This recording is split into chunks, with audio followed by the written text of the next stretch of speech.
जैसा कि आप सभी जानते हैं कि आज हम जो अपने केमिस्ट्री की क्लास शुरू करने जा रहे हैं, तो हम ऑर्गेनिक केमिस्ट्री को पढ़ना चाहेंगे, है ना।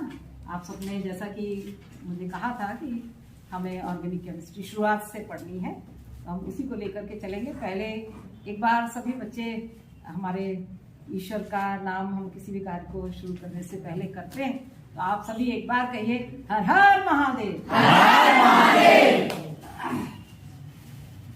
तो चलिए आज मैं आप सबको लेकर चलती हूँ अपनी कहाँ पर, ऑर्गेनिक कार्बनिक, है ना। तो कार्बनिक रसायन में हम कार्बनिक रसायन की शुरुआत करते हैं। ऑर्गेनिक केमिस्ट्री आप सभी जानते हैं, रसायन की जो मेन 4 शाखाएं हैं उसमें हमारा है, सबसे पहला है आपका अकार्बनिक, दूसरा है कार्बनिक, तीसरा है आपका फिजिकल जिसे हम भौतिक रसायन बोलते हैं, और चौथा है आपका एनालिटिकल केमिस्ट्री, जिसके अंतर्गत आप सभी बहुत सारे एक्सपेरिमेंट्स करते हैं। जैसा कि आप सभी को मालूम है कि आपके 11th में जो है हमारे पास कार्बनिक यौगिकों में तत्वों की पहचान के लिए बहुत सारे परीक्षण जो है वो निर्धारित है, और उसमें हम नाइट्रोजन, सल्फर, क्लोरीन, ब्रोमीन और आयोडीन के टेस्ट लगाते हैं। तो सबसे पहले जब कार्बनिक रसायन की बात करते हैं तो हम कहते हैं कि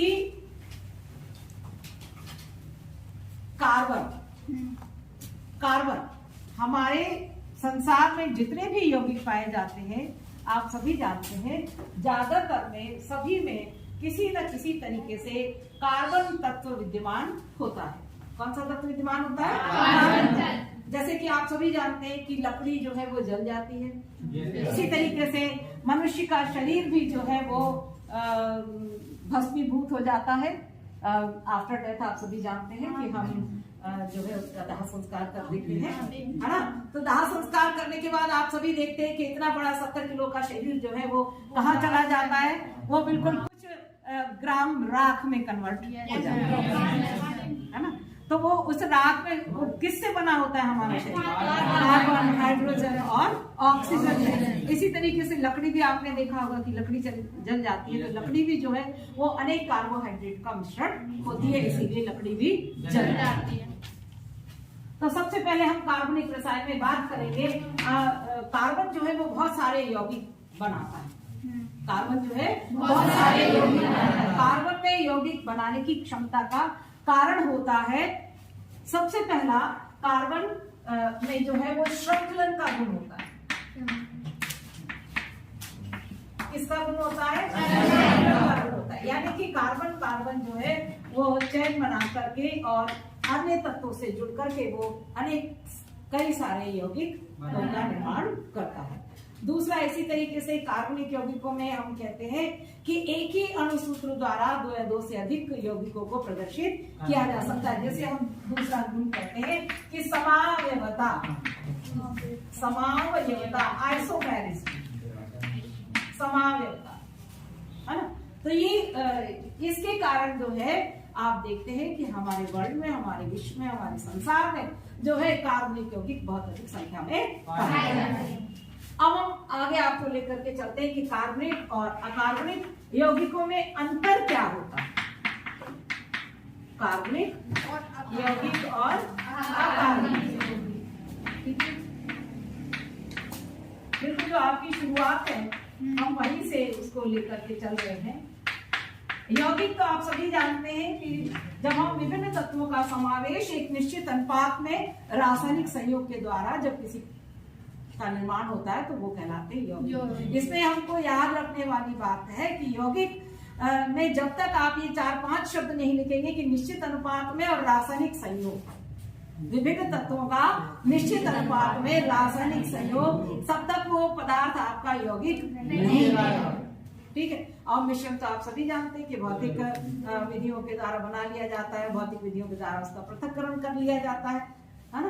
तो कार्बनिक यौगिकों में सबसे पहली चीज होती है कि ये आप सबको मालूम है कि कार्बन, हाइड्रोजन और ऑक्सीजन से बने होते हैं। इसमें कभी कभी नाइट्रोजन, सल्फर ये भी प्रेजेंट हो सकते हैं, है ना। तो कार्बनिक यौगिकों में एक सबसे पहली बात है कि समावयवता का गुण होता है। ठीक है। किसका गुण होता है? दूसरा हम कह रहे हैं कि कार्बनिक यौगिक जो होते हैं वह सहसंयोजक यौगिक होते हैं, अर्थात उनमें सहसंयोजकता होती है। कार्बनिक यौगिक कैसे होते हैं? सहसंयोजक यौगिक। कार्बनिक यौगिक चूंकि सहसंयोजक होते हैं इसलिए इनसे होने वाली अभिक्रियाएं जो होती है वो मंद अभिक्रियाएं होती है। कैसी अभिक्रियाएं होती है? मंद अभिक्रियाएं। और इनका हम कहेंगे अकार्बनिक यौगिकों की तुलना में इनके मेल्टिंग पॉइंट और बॉइलिंग पॉइंट भी कम होते हैं। मेल्टिंग पॉइंट और बॉइलिंग पॉइंट भी अपेक्षाकृत कम होते हैं। किसकी तुलना में? अकार्बनिक यौगिकों की तुलना में। अपेक्षाकृत अकार्बनिक यौगिक।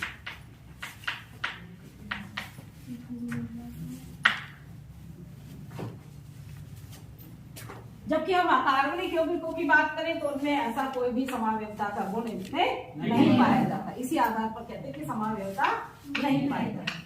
ठीक, समावयवता नहीं पाई जाती। आप देखिए मैं उनको शॉर्ट में लिख रही हूँ यहाँ पे। दूसरा पॉइंट हमारा होगा यहाँ कि जो यहाँ हम कह रहे हैं कि कार्बनिक यौगिक सहसंयोजक होते हैं तो अकार्बनिक यौगिक यहाँ पर वैध संयोजक। वैध संयोजक या जिनको हम आयनिक भी कह सकते हैं। अकार्बनिक यौगिक कैसे होते हैं? वैध संयोजक। जैसे उदाहरण NaCl। इसी प्रकार तीसरा पॉइंट जैसे हमने कहा यहाँ पे कार्बनिक यौगिकों में कि कार्बनिक यौगिकों में मंद अभिक्रियाएं, कार्बनिक यौगिकों की अभिक्रियाएं जो है मंद गति से होती है। वही हम कार्बनिक यौगिक कह रहे हैं तीव्र गति से होती है। तीव्र गति से क्यों होती है? क्योंकि इनमें वैध संयोजकता होती है, अर्थात इनमें आयन होते हैं, है ना, आयनिक होते हैं। यौगिक जो है ये आयनिक होते हैं। चौथा हम कह रहे हैं इसी तरीके से मेल्टिंग पॉइंट और बॉइलिंग पॉइंट इनके अधिक होते हैं। किसकी तुलना में? कार्बनिक की तुलना में अधिक होते हैं कार्बनिक यौगिकों की तुलना में। ठीक है, इसी तरीके से हम एक और चीज कह सकते हैं, कार्बनिक यौगिक जो है वो बहुत अधिक मात्रा में पाए जाते हैं वैसे भी, और अकार्बनिक यौगिकों की संख्या जो है वो कार्बनिक यौगिकों की तुलना में कम है। ठीक,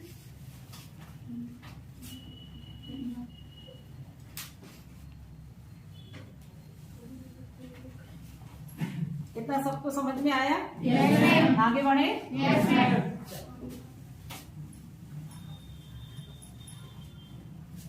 इसके बाद हम लेकर के चलते हैं hydrocarbon. Hydrocarbon, what is hydrocarbon? Hydrogen और कार्बन से बने यौगिक। किस किस से? हाइड्रोजन और कार्बन से बने यौगिक क्या कहलाते हैं? हाइड्रोजन और कार्बन से बने यौगिक।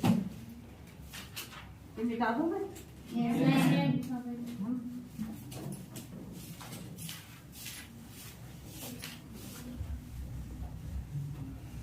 हाइड्रोजन और कार्बन से बने यौगिक जो है वो हमारे हाइड्रोकार्बन है। हाइड्रोकार्बन, ठीक है, ये हमारी डेफिनेशन हो गई हाइड्रोकार्बन की। अब हाइड्रोकार्बन के प्रकार। अब हाइड्रोकार्बन जैसा कि हम जानते हैं, एक हम बहुत सरलतम हाइड्रोकार्बन का उदाहरण लेते हैं। पहले हम हाइड्रोकार्बन के प्रकार पर चलते हैं। हाइड्रोकार्बन के प्रकार, ठीक है, किसके? हाइड्रोकार्बन।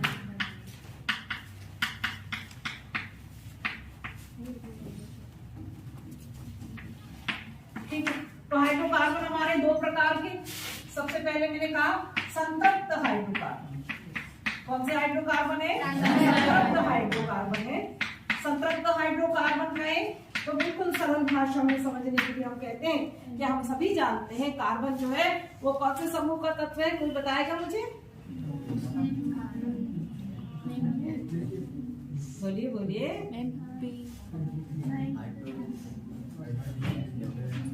कोई भी आंसर दीजिए प्लीज। कार्बन जो है आप सभी जानते हैं कार्बन समूह 14 का तत्व है। किसका तत्व है? कार्बन समूह 14 का तत्व है आपके आवर्त सारणी में, हमें का कार्बन है, सिलिकॉन है, जर्मेनियम है, टिन है और ये लेड है। सभी के आउटर मोस्ट ऑर्बिट में 4 इलेक्ट्रॉन है। कितने इलेक्ट्रॉन है? 4 इलेक्ट्रॉन। इसलिए इनकी संयोजकता भी कितनी है कार्बन की? 4। इसलिए कार्बन की संयोजकता भी 4 है। ऐसे आप यहाँ पे देख रहे हैं कि ऐसा ही ये जो हमारा सिलिकॉन जो है, यह भी जब क्रिया करता है तो यह भी अपनी चतुर संयोजकता को प्रदर्शित करता है। SiCl4 बनाता है। क्या बनाता है ये? SiCl4 सिलिकॉन टेट्राक्लोराइड, जिसका उपयोग होता है धूम्रपट बनाने में। सिलिकॉन टेट्राक्लोराइड धूम्रपट यानी धुएं के पर्दे, जब कोई आंदोलन या इस तरीके से किया जाता है तो बीच में उनको तितर करने के लिए जैसे अशुद्ध गैस छोड़ी जाती है, उस तरीके से धूम्रपट के लिए SiCl4 का। ऐसे GeH4, SnH4 और है ना। तो इस प्रकार से जो है ये इनके हाइड्राइड्स भी हमको प्राप्त होते हैं, है ना।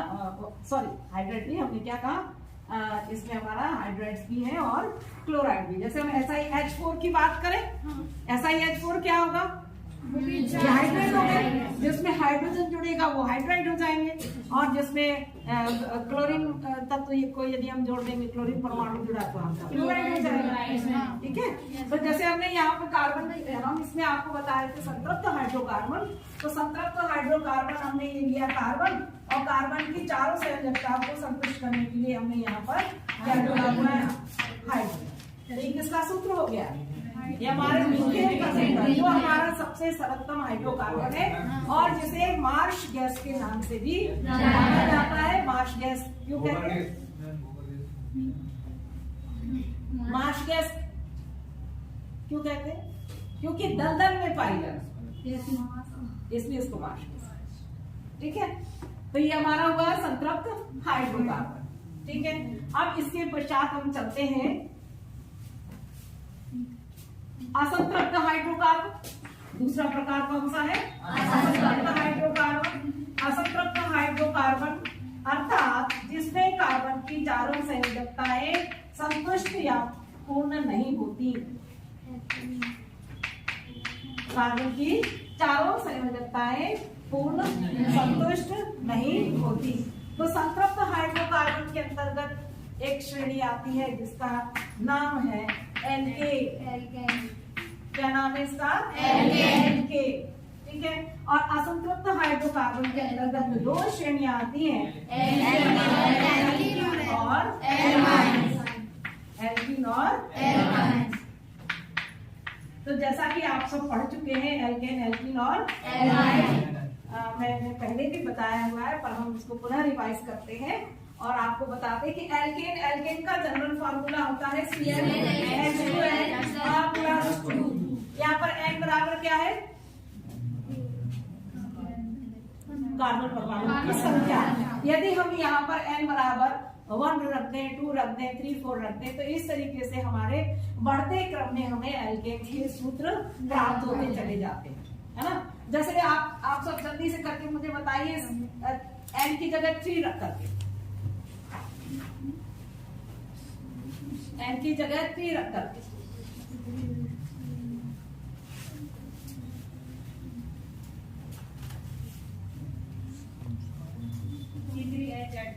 कितना आया? C3H8 किसका हुआ?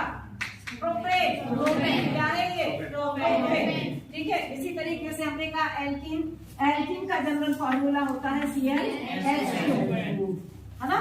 और एल्काइन का होता है और भी ज्यादा, उसमें हाइड्रोजन कम हो जाते हैं, CnH2n-2।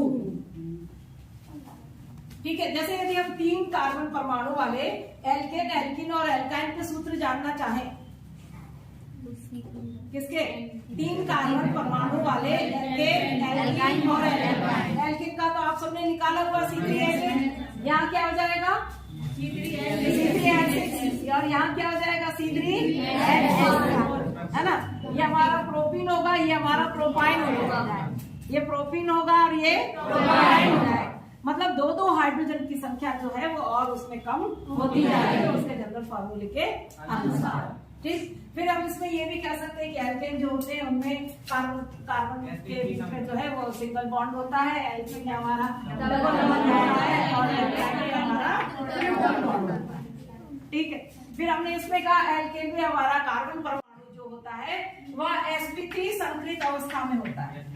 इसमें रहता है sp3 संकलित अवस्था में होता है और एल्कीन में हमारा कार्बन परमाणु sp2 संकलित अवस्था में होता है और एल्काइन में हमारा sp है। तो सबसे ज्यादा तनाव किसमें है? एल्काइन इसमें है। इसलिए हम कहते हैं कि वो हमारा सबसे ज्यादा असंतृप्त यौगिकों की श्रेणी है। कौन सी? एल्काइन। इसका और हम उदाहरण देख ले तो एल्केन में तो आपको पता ही है कि methane, ethane, propane, butane, pentane, hexane, है ना। और एल्कीन में हमने कहा तो आपको कुछ नहीं करना, केवल आप एक उदाहरण याद कर लीजिए, C2H4 एथिलीन। C2H4 एथिलीन जो है वो फलों को पकाने के काम भी आता है ना। इसी तरीके से हमने कहा यहाँ एल्काइन में आपको केवल एक याद रखना है, एसिटिलीन। क्या याद करना है?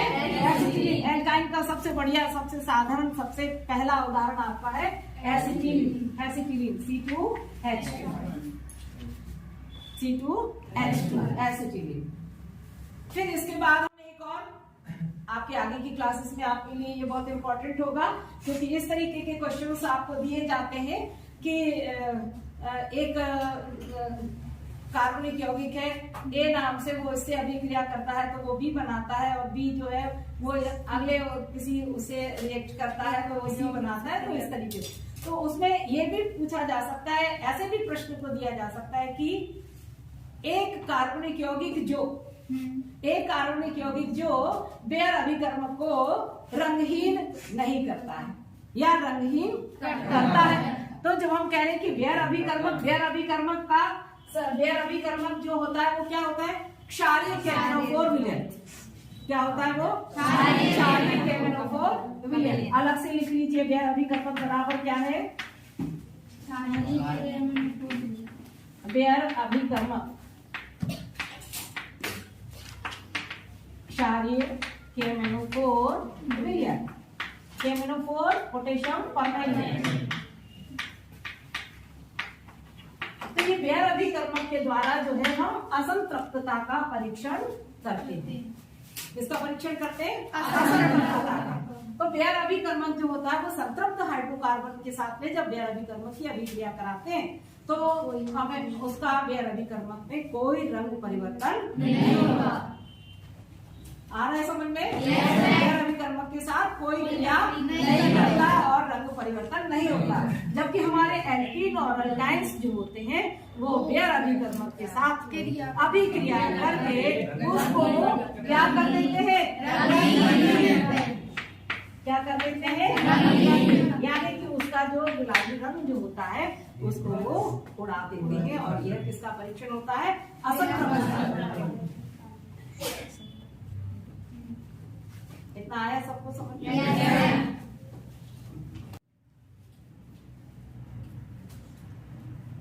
तो ये आपको एल्कीन और एल्काइन्स के इस तरीके से काफी कुछ समझ में आ गया होगा। और आपने देखा कि हमने 3 श्रेणियों की बात की। 3 श्रेणियों की बात की हमने। तो 3 श्रेणियां ये क्या थी? एल्केन, एल्कीन और एल्काइन। चलिए अपन इस पर आगे चलते हैं।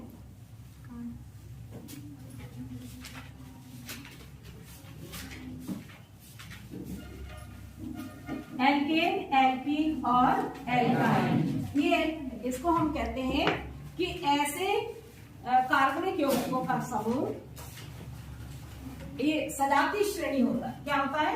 सजाती श्रेणी। सजाती श्रेणी अर्थात जिसको हम कहते हैं होमोलॉगस सीरीज। सजातीय श्रेणी, होमोलॉगस सीरीज। ठीक है। तो सजाती श्रेणी जो होती है, जैसे मैंने कहा एल्केन, फिर मैंने कहा एल्कीन और फिर मैंने कहा एल्काइन। ठीक। तो एल्केन जो कोई सी भी श्रेणी होगी आप उसको उठा करके देख लीजिए, उसके सारे जो कार्बनिक यौगिक हैं सभी में CH2 का अंतर होता है। कितने का अंतर होता है?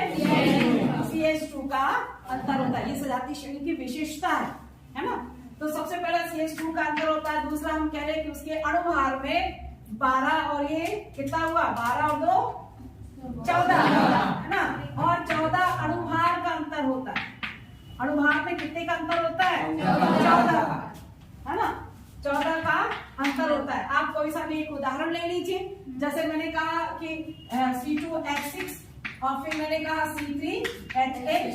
देख लीजिए आप अणुभार निकाल के दोनों का देखिए जल्दी से। C2H6 का देखिए कितना आएगा? 12 दूनी 24 और 36। इसका कितना आएगा? 36 और 8 44। यानी कि सीधा जो है कितने का अंतर है?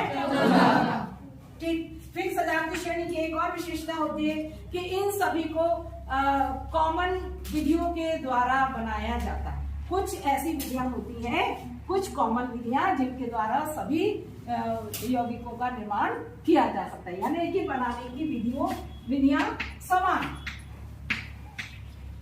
बनाने की विधियां समान, यानी समान विधियों के द्वारा इन कार्बनिक यौगिकों का निर्माण किया जा सकता है। ठीक है। इसके पश्चात हमने कहा क्योंकि एक ही श्रेणी के सदस्य हैं, एक ही श्रेणी के सदस्य हैं, तो इनके काफी कुछ इनके रासायनिक गुणों में भी समानता होती है। किसमें समानता होती है? रासायनिक गुणों में भी समानता होती है। किसी भी श्रेणी के हम किन्हीं भी सदस्यों को ले लें तो उसमें हमको खास चीज CH2 का अंतर होगा, अणुभार 14 का अंतर होगा, बनाने की विधियां समान होंगी और रासायनिक गुणों में भी समानता प्रदर्शित करेंगे। और यदि आगे हम नीचे बढ़ते चले जाएंगे तो इनके मेल्टिंग पॉइंट, बॉइलिंग पॉइंट भी बढ़ते ही जाते हैं। ठीक है। गलनांक और क्वथनांक। ठीक है। और इसके बाद और यदि हम कहें, अब चूंकि ये तो एल्केन, एल्कीन और एल्काइंस थे, यदि हम किसी अदर ऐसे उसको ले लें जिसमें इनका जो है हम कहेंगे कि इनमें क्रियात्मक समूह की भी समानता होती है। किसकी समानता होती है? क्रियात्मक समूह की भी समानता होती है। जैसे कि एक उदाहरण हम लेते हैं, ये एल्केन, एल्कीन, एल्काइन हम हटा देते हैं, हम एक उदाहरण लेते हैं। जैसे मैंने कहा एल्कोहल, कौन सी श्रेणी ले ली हमने? एल्कोहल श्रेणी ले ली। तो जनरल फार्मूला हम सभी जानते हैं, आर बराबर क्या है? यहाँ पर एल्किल समूह, जो हमें एल्केन से प्राप्त हुआ है, एल्किल समूह, है ना। तो हमने एल्किल या एरिल भी हो सकता है, एल्किल या एरिल भी हो सकता है। ठीक है। तो हमने कहा ROH, तो सबसे पहला उदाहरण हमारा है मेथिल अल्कोहल। फिर हमारा दूसरा उदाहरण है C2H5, फिर हमारा उदाहरण है C3H7OH, और IUPAC में भी आप सब जानते हैं जैसे इसका मेथनॉल, इसका एथेनॉल, इसका प्रोपेनॉल, है ना। तो आप सब देखिए कि इनमें कितना CH2 का डिफरेंस है, इसमें भी और इसमें भी CH2 का डिफरेंस है। तीनों का जो है क्रियात्मक समूह एक जैसा है और तीनों के उसमें जो है आप देख रहे होंगे कि 14 का अंतर है अणुभार में, और इन सबको एक जैसी विधियों के द्वारा बनाया जा सकता है और इनके रासायनिक गुणों में भी समानता। तो मुझे लगता है कि जो जितना मैंने आज आप सबको समझाया है वो आपको बहुत अच्छे से सारी चीजें स्पष्ट हो गई होंगी।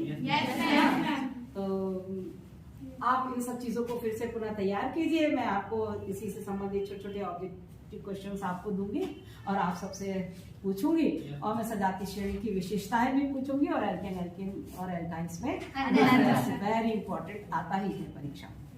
आज की कक्षा आपकी ही समाप्त होती है।